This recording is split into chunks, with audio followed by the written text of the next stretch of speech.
So everyone, and welcome to another Sims 2 speed build. 13 Melrose Avenue is a 40 by 20 lot and costs 97,098 simoleons. It has an entryway, study, open plan lounge, kitchen, diner, laundry room, small WC and one bedroom with an ensuite bathroom. It also has a patio at the back with a barbecue and seating area and gardening plots in the backyard. There is also a driveway with a car. Well, the colour scheme for this, I thought I would do orange. I'm not really an orangey person, but I thought I would do orange. Not sure if this is everyone's cup of tea, probably not, but it might appeal to some. What I actually had in my head didn't turn out to be what I've got built, so to speak, but I thought the brown with the orange accents and everything would look really nice, but I was halfway through it and I was just going to smash it down and start again, and then I thought, well, I'm so far in, I'll continue with it and see what it looks like at the end. And it looks okay, but I don't think it's even my cup of tea, but some of you may like it. But of course, if you like the design of it or the layout of the house, you can always download it for your game and then change the colours if you don't like the colours. I was thinking probably the outside of it looked a bit too dark, but I keep using sort of light colours like white and green windows and white siding, or white siding with blue windows. So I thought having something darker, I have done darker siding before, would be a little bit different to what I've been doing just lately. So I have used custom content in this build and Maxis stuff as well. Like that sofa is actually a Maxis one that's already in game. It might be IKEA, but if you don't have IKEA in your game with the recent, well, it's a recent Legacy edition, then IKEA won't be in the game. But in the README file in the download zip, there is a link for you to be able to get that for your game. So if you don't already have it, these sofas should be in there. And later on I found that they do these in the single, because I was looking for a two-seater sofa as well. As you can see, I'm having a lot of problems here trying to fit in the living room and a kitchen, so I made it a little bit bigger.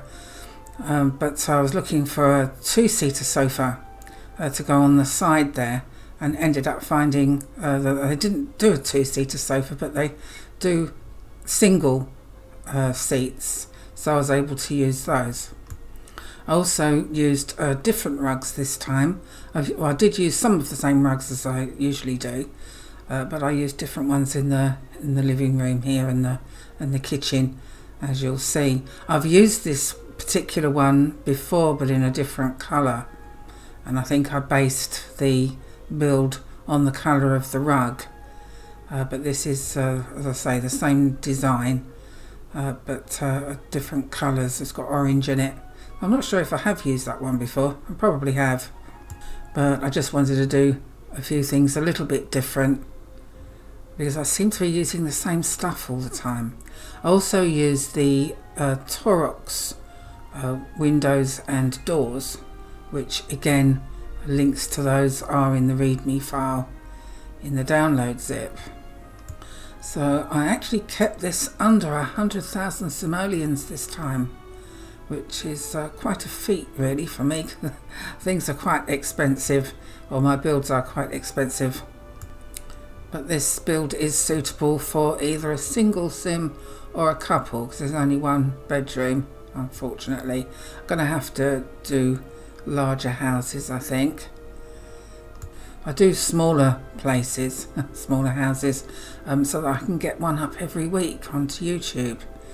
I think if I was to do larger places, oh, there's those chairs, which is great because they go with the sofa. If I was to do larger ones all the time, it would probably be every other week, which probably isn't that bad, but it's nice to have something up every week. I don't have that much time, but And I do change the colour of those curtains. There we go. So I thought it was too orangey. And that's sort of like a pinky colour really. But it goes with the rug. I bet it's got sort of pink in it. Yeah, I put in a bookcase and a chair there just to fill up the space a little bit. But there is also a bookcase in the study, which is the other room off the side of the entrance hall there. And then sort of further on in the build I thought, oh, I haven't put in an audio thing. And I was going to take that bookcase out of the living room, but I made a space there underneath the window. The audio fitted in there. And that was I think it was is it Casanova Cave audio thing again. I've got a liking for that one, but I tend to use the same one each time. I think I'm going to have to give myself a challenge of only using Max's stuff for a build and see how that looks. There's not a lot of white items in Max's stuff, that's the problem.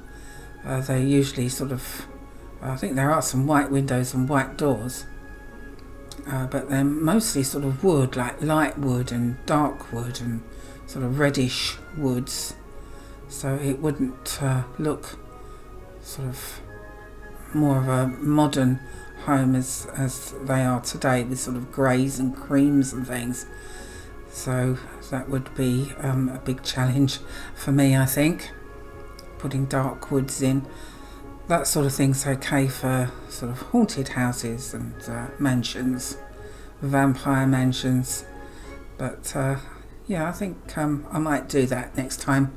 Give myself a challenge of not using any CC at all and just using Maxis items, but we shall see.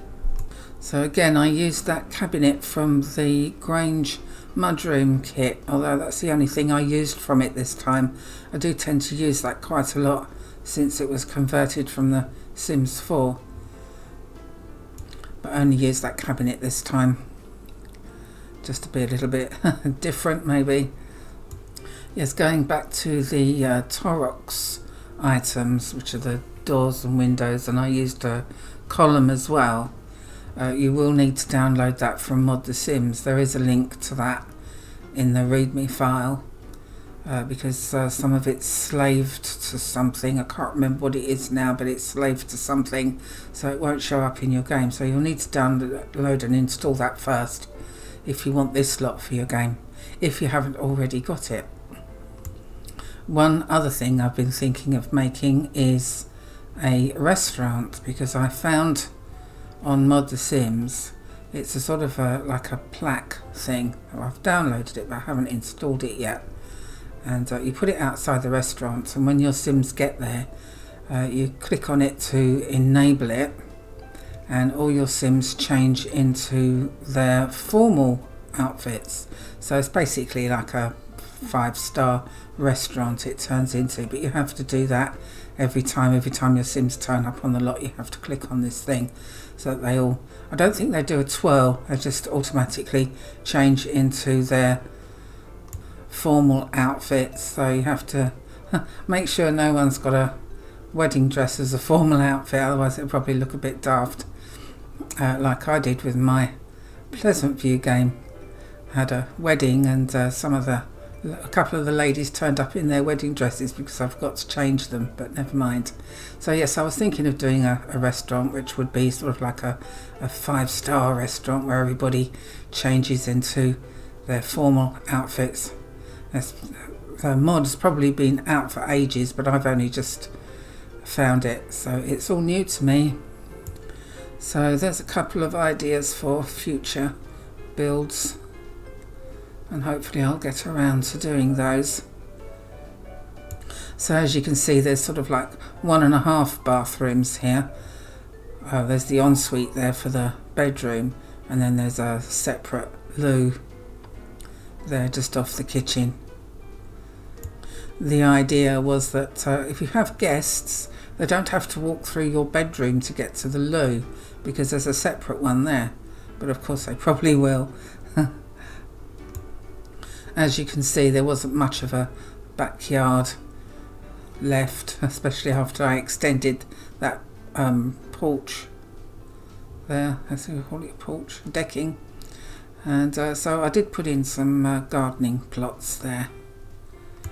Putting in a greenhouse would have taken up too much space, I think, so I just left it sort of open. I think I said earlier that the columns were Torrox ones, but I don't think they are. They're the corner ones, so they're not Torrox. It's just the windows, I think, some of the windows, and definitely the doors that I've put in, the front door and the back door there, and those two long side windows. And I changed the colour of those columns because I used a lighter wood on the railings there, as you'll see in a minute. There we go. So I changed the columns to go with those, so it's not too dark, and then the steps to go with the railings. And the plants that I put in, there's a mixture of Maxis and custom content ones, but the custom content ones that I put in the sort of half circle on the side here, as you'll see in a minute, they don't need watering or trimming, so Sims won't need to do any gardening there. But of course I've put in little hedges and other flowers that are in game that they will need watering and trimming. Oh, there's me putting in the audio that I'd forgotten. And I couldn't find a fence, garden fence, that went with the colour of the wood on the porch fences, so I had to use a sort of greyish colour. And these plants, these are the ones that are CC, which you don't need to do anything with those. So I was able to bunch them all together and not have to put them on the separate squares. Anyway, as we're coming towards the end of the video, I will do my usual spiel. If you would like this lot in your game, you can download it from Mediafire, and the link is in the description below. As I have used custom content in this build, I would recommend installing with the Sims 2 Pack Clean Installer, and the link to that and all instructions are in the README file in the download zip. A big shout out to my members, who are Eero Sims, Alice Jones, Nikki McKay, Diane Rowe, Paula Alfaro and Etel Asfaldi. Thank you so much. I'll leave you to watch the rest of the video. If you could give me a like, that would be great. Really helps me out and is very much appreciated. And if you haven't subscribed but like to watch my videos, please subscribe, as this also really helps me out and is completely free. Don't forget to check out my other videos, a couple of which are linked at the end of this video. I have let's plays, tutorials, challenges and other builds. Thank you so much for watching, and I'll see you again soon. Dag dag.